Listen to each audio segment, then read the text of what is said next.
నమస్తే అండి, welcome back to వంటశాల. నేను మీ విజయాని. అందరికీ నమస్కారం. అందరూ ఎలా ఉన్నారు? బాగున్నారా? నేనైతే ఈరోజు మీకు ఏం చేసి చూపించబోతున్నానంటే సద్దన్నం అంటారు, గింజన్నం అంటారు, పెరుగన్నం అంటారు. ఏ రకంగా రెండు మూడు రకాలుగా చేసుకుంటారు. అయితే మీకు నేను కూడా ఒక 2 రకాలుగా చేసి చూపిస్తాను. అయితే ఇప్పుడు ఫస్ట్ నేను ఏం చేస్తున్నానంటే ఎసరు పెట్టేసుకున్నాను. బియ్యం కడిగి పక్కన పెట్టుకున్నాను అనమాట. ఎసరు మరుగుతుంది కదా, అన్నం వార్చి చూపిస్తాను నేను మీకు. అన్నం వండడం అది ఏం చూపించట్లేదండి, నార్మల్గా చెప్తున్నాను అంతే. ఎసరు మరుగుతుంది. నేను ఒక గ్లాస్ బియ్యం కడిగి పక్కన పెట్టుకున్నాను అనమాట. ఈ ఎసట్లో బియ్యం వేసేసుకుంటాను. ఆల్రెడీ అన్నం వార్చడం అదిని చిత్రాన్నం చేశానండి, ఆ వీడియోలో చూపించాను. అన్నం వార్చుకుని తినే అన్నం అయితే చాలా పొత్తులాగా చాలా బాగుంటుంది అనమాట. ఆ గింజంతా బయటకు వెళ్ళిపోద్ది కదా, పొత్తులాగా బాగుంటుంది. అదే ఎగరబెట్టిన అన్నం ఏమవుతుంది, కొంచెం అంటే తిక్కుగా ఉన్నట్టుగా ఉంటుంది, తేలిగ్గా ఉంటుంది, బరువుగా ఉన్నట్టు ఉంటుంది. గింజ అందులోనే ఉంటుంది కాబట్టి ఇప్పుడు ఇది ఎసట్లో వేసేసుకుని మూత పెట్టేసుకుని ఇది అన్నం ఉడుకుతూ ఉంటుంది. అన్నం అయితే వార్చేసాను, గింజ ఉంది. ఇప్పుడు ఈ అన్నాన్ని గింజలో వేసి చేస్తాను, ఒకసారి చూడండి. వార్చిన అన్నం నిజంగా చాలా తేలిగ్గా ఉంటుందండి, బరువు ఉండదు అనమాట. అది అన్నం కూడా దూదిలాగా ఉంటుంది.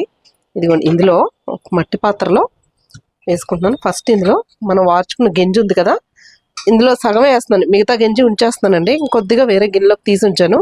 ఇదిగోండి, ఈ గింజలో కొంచెం వాటర్ వేస్తున్నాను. ఇదిగోండి, ఇందులో రైస్ వేసేస్తున్నాను చూడండి.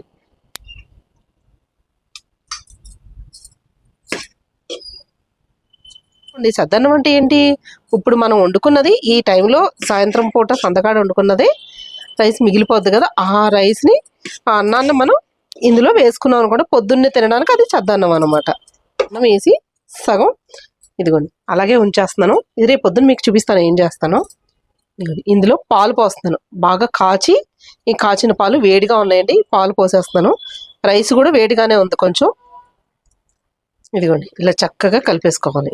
ఇలాగా మిగతా పాలు 1/2 లీటర్ పాలు అనమాట కాచి పెట్టుకున్నాను.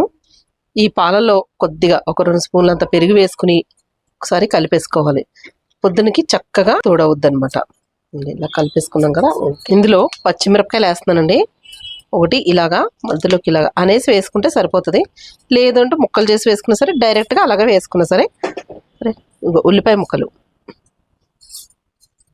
ఉల్లిపాయ కావాలంటే అప్పటికప్పుడు కూడా వేసుకోవచ్చు కట్ చేసుకుని, లేదు అంటే ఇలా వేసుకుని ఉంటే బాగా ఊరుతాయి అనమాట.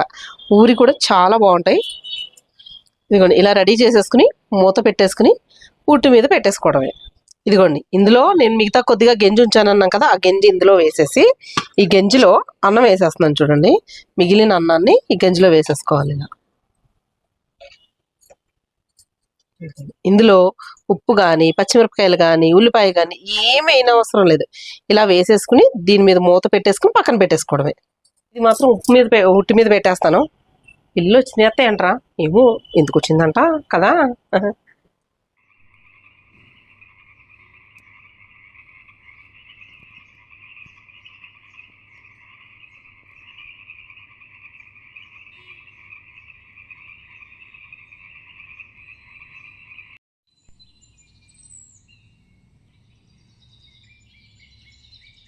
అందరికీ నమస్తే, అందరికీ గుడ్ మార్నింగ్. రాత్రి సద్దన్నం రెడీ చేసుకున్నాం కదా, ఉట్టి మీద పెట్టాను. రాత్రి పడుకున్నప్పుడు నాకు అనిపించింది ఎక్కడన్నా పిల్లి వచ్చి ఏమన్నా పడగొట్టేస్తుందా అని. చాలా తక్కువ కదా, మన వంటశాలలో ఏం పెట్టాం, ఇప్పుడు ఒక్కొక్కసారి పెడతా ఉంటాను. మీ అందరికీ చూపిద్దాం అనేసి ఉట్టి మీద పెట్టేసి ఏం కాదులే అని నైట్ వెళ్ళిపోయాను. కానీ రాత్రి మెలకు వచ్చినప్పుడల్లా గుర్తొచ్చేది, పిల్లి ఏమన్నా పడగొట్టేస్తుందా ఏంటా అని.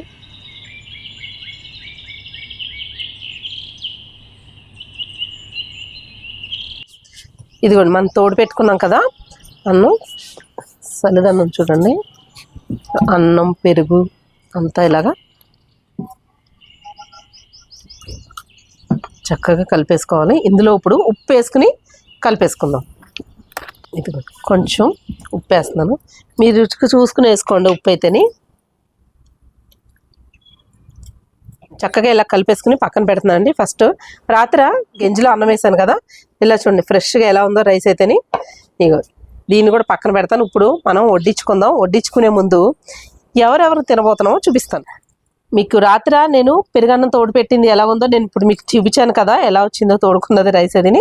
అయితే గంజిలో కొంచెం రైస్ కూడా వేస్తాను కదా, అది ఇప్పుడు ఎందుకు తెలుసా అండి, మా రేణుని తీసుకొచ్చాను. మా రేణు ఎప్పుడు వీడియోలు తీస్తూ ఉంటుంది కానీ వీడియో ముందుకి రాదు. 4 నెలల నుంచి ట్రై చేస్తాను ఏదైనా మంచి వీడియో తీసుకొద్దామని. అందుకని ఏ వీడియో తీసుకొచ్చాను ఇప్పుడు చల్లదన్నానికి అంటుంది, నువ్వు నన్ను ఇన్ని రోజులు వదిలేసి గంజన్నం తినడానికి తీసుకొస్తావా అని అడిగింది నన్ను. రేణు ఇప్పుడు నార్మల్ గా ఇక్కడైతే టిఫిన్లు చేస్తారో మీరు, ఎప్పుడన్నా ఈ సల్దన్నం తింటారు. మరి ఊరు వెళ్తే ఏం చేస్తారు రేణు? సల్దన్నమే విచ్చు తింటాము అక్కడ. మరి అంటే పిల్లలు కూడా సల్దన్నమే. మొత్తం మీరు నలుగురు సల్దన్నమే. సల్దన్న గింజన్నం అంటారు, సల్దన్నం అంటారు. అక్కడ అంటే మీ ఊర్లోనేనా లేకపోతే మొత్తం అంతా? విద్యు శ్రీకాకుళం మొత్తం 99% గింజన్నమే ఎక్కువ తింటారు. మరి మావయ్య గారు కదా టిఫిన్ అది మావయ్య గారు తిన్నా సరే కంపల్సరిగా అమ్మ కొంచెం సెల్దన్నం పెట్టి అమ్మ పనిలోకి వెళ్ళిపోతానని చెప్తారు కంపల్సరిగా. వాళ్ళకి అదే అలవాటే, ఫస్ట్ నుంచి కూడా ఇదే అలవాటు. చూడండి ఎంత మంచి అలవాటు. అసలు ఏమి చేయక్కర్లేదు. కొంచెం సాయంత్రం అట్లా అన్నం కొంచెం ఎక్కువ వండుకున్నాం అనుకోండి, ఆ అన్నం తీసుకెళ్లి కొంచెం గంజిలో వేసేస్తారంట, లేదంటే వాటర్ లో కూడా వేసేస్తారు కదా. వాటర్ లో తక్కువ విజ్జు, గింజలోనే ఎక్కువ వేస్తారు. అవునా? గింజలో అన్నం వేసేసి పొద్దున్నే దాన్ని మళ్ళీ కొంచెం గంజి పోసుకునో, లేకపోతే మళ్ళా కొద్దిగా ఉప్పు వేసుకుని కొంచెం పెరుగు వేసుకున్నాడు, పెరుగు అంటే మజ్జిగ పోసుకున్నాడు, మజ్జిగ పోసుకుని తినేస్తారంటే పొట్ట చల్లగా ఉంటది కదండి. నిజం కదా. పచ్చిమిరపకాయ, మీరు పచ్చిమిరపకాయ నంచుకుంటారా చెప్పండి? చేసుకోవడానికి టమాటో పచ్చడి అనమాట రేణుకి. అలాగే ఇప్పుడు సద్దన్నంలో ఉల్లిపాయ పచ్చిమిరపకాయ తీసాను. ఇదిగోండి నేనైతే కొత్త ఆవకాయ అంటే జీడావకాయ పెట్టానండి, మొన్న వీడియో కూడా పెట్టాను చూడండి. ఆవకాయ నంచుకుని తింటాను అనమాట, సూపర్ టేస్ట్గా ఉంటుంది. రేణు స్టార్ట్. విజ్జు ఉప్పు ఏమైంది అనుకున్నాను విజ్జు ఉప్పు అంటే మర్చిపోయినా. నువ్వు అడగాలి, నాకు నా తిండి మీద ఉన్నంత ధ్యాస నాకు పక్కన వాళ్ళ తిండి మీద ఉండదు. కొంచెమైనా ఉప్పు ఎక్కువ పడుతుంది అనమాట అందులో, అంటే చప్పగా ఉంటదనా. నిమ్మకాయ పిండుకుంటా కదా రేణు, అందుకే తెచ్చా. నిమ్మకాయ గంజి అన్నంకి అవసరం లేదు, వద్దా? నీళ్ళన్నము వేసుకుంటాం చూడు అప్పుడు వేసుకోవాలి, లేదా వేడి గంజి అనుకో అట్లా నిమ్మకాయ వేసుకోవాలి. పులుపు ఉండదు కదా. ఇప్పుడు ఇదేంటి పులుస్తుందా? గంజిలో అన్నం వేసాం కదా, పులుపు వస్తుంది కొంచెం. మరి ఏం చేస్తుంది అంటే చెప్తాను ఫస్ట్ తిన్నాక మీకైతేని. చూడండి ఇంకో పచ్చిమిరపకాయ ఏమైనా అయితే కావాలా? వద్దా?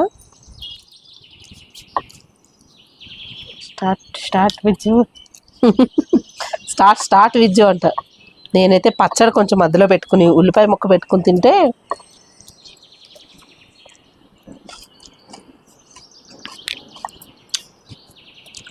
రేణు పునర్జన్మ ఎత్తినట్టు ఉంటుంది కదా ఇలా తింటే కదా, సూపర్గా ఉంటుంది. తింటుంటేనే భలే చల్లగా ఉంటుంది పొట్టలో. విజ్జు పచ్చళ్ళు ఇవన్నీ వేసుకుని కన్నా మినపప్పడాలు, తెల్లపిండి వడియాలు అవి వేసుకొని తిను, చాలా బాగుంటాయి. విజ్జు అలా కూడా కాదు, మా వాళ్ళు ఏం చేస్తారు తెలుసా? చెప్పు. పచ్చడి ఉంది కదా కంటిస్తారా? గిన్నె కంటిస్తారంటే అంటే మట్టి దాంట్లోనేనా? స్టీల్ గిన్నెలు ఉంటాయి కదా దానికి తిన్నప్పుడు కొంచెం పచ్చడి తీసి శుభ్రంగా తింటారు. పచ్చిమిరపకాయ మీకు అలవాటు ఉందా తినడం ఈ సద్దన్నంలో?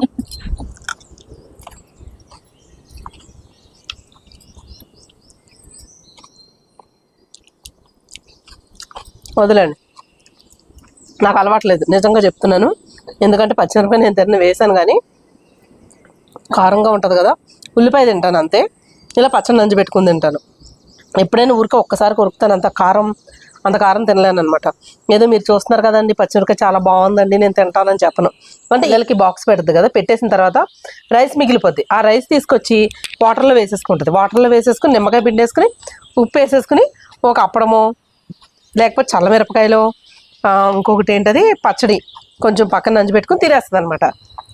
నిమ్మకాయ పెట్టుకుని ఏంటి అది నీళ్ళలో వేసేసుకుని నిమ్మకాయ ఉప్పు వేసుకుని తినేస్తున్నావు అని అంటే, విజ్జు దీని టేస్ట్ నీకేం తెలుసు అని అంటుంది అనమాట. ఒక గిన్నెలో వేసుకుని, అది ప్లేట్లో కూడా కాదు, నాకేమో గిన్నెలో అది అలవాటు లేదు అసలు. దాన్ని గిన్నెలో వేసుకుని తినేసి గిన్నెలో పెట్టుకుని తింటున్నావు ఏంటంటే నాకేమో అదొక రకంగా అనిపించేది. ఏంటంటే విచిత్రంగా గిన్నెలో పెట్టుకుని ఒక ప్లేట్ తీసుకుని కంచం తీసుకుని పెట్టుకుంటా, ఆహా కాదు అందులో తింటేనే బాగుంటుంది అనేది. గింజలు తిన్న ఫీలింగ్ వస్తుంది విజ్జు. గిన్నెలో తింటే అంటే ఎక్కడ అలవాట్లు అక్కడ ఆ అలవాట్లని గౌరవించాలి కంపల్సరీ.